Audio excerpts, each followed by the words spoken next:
ان شاء الله د افغانانو پښتنو وزار به د پاکستان جرنیلان او کرنیلان ذلیله کیږي او تباه او بربادیږي به، او داسې د پاکستان د پوجي رژیم په لاس ټریننګ شوي شرابیان، حرامخواره، دلالان، مولیان چې د پیغمبر علیه السلام په منبر ناست او د پاکستان د پوج صفت کوي، د عاصم منیر صفت کوي او د امریکایانو د اسرائیلیانو ښکاره ملاتړ کوي، دا به ټول ذلیله کیږي او دا به ټول انشاءالله په داسې مرګ باندې مردارېږي لکه څنګه چې مشرف مردار شو،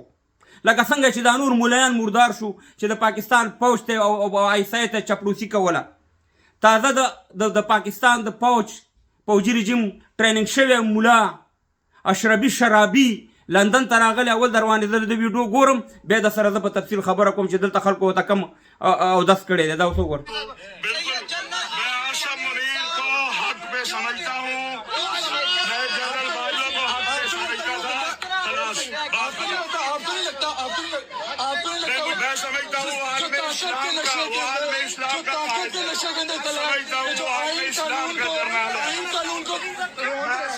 وم کته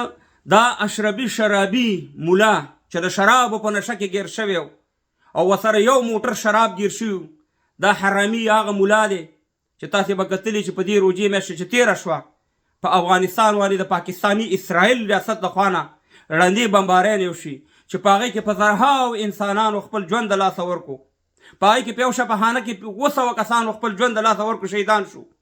د دې په دې چې دا شرابي مولا، د دې په دې چې دغه نور حرامیان مولیان د پاکستان د ټریننګ شوي پوجي رژیم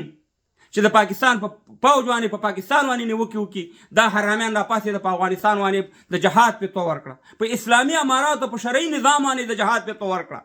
دی نن لندن ته راغلی او الله تعالی داسې ذلیله کو او د پی ټي آی د عمران خان د پارټۍ خلک ورپسې دي، 10 منټه دا خلک ورپسې دي او دا مخکې د وروسته ورپسې دا خلک چغې وایي او دا په دې حالتو کې وایي چې عاصم منیر او باجوا چې دی دا د اسلام یعنی دا به اسلام ساتي او دا د اسلام دفاع کوي. دا حرامي دلته د شرابو دپاره راغلی، دا حرامي دلته د زناکبازۍ دپاره راغلی اشرفي او شرابي مولا. خو موږ د پښتونخوا مقبوضه افغانستان پښتنو ته ویو او خصوصا د عمران خان د پارټۍ خلکو ته ویو چې ستاسې ویډیوګانې موږ ګورو، موږ چې کوم کار د پاکستان په خلاف کوو همغه کار تاسې کوئ، بلکې زموږ نه هم زیات تاسې هغه کار کوئ.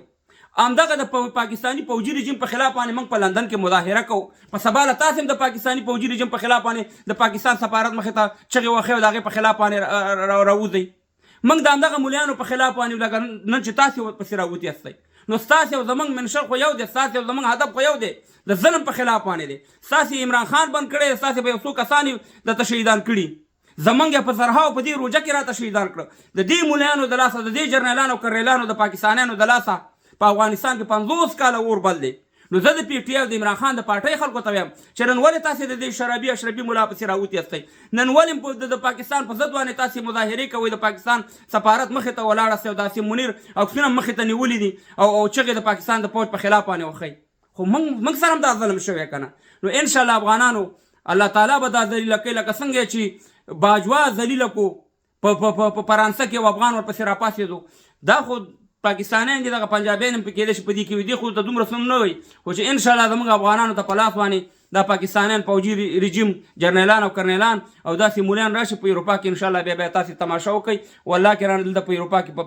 په اسانه د افغانانو یا د ولس دغه تېر کې دلته د بیان ازادي او داسې به ورپسې خلک روان دي لکه دغه اوس چې روان دي.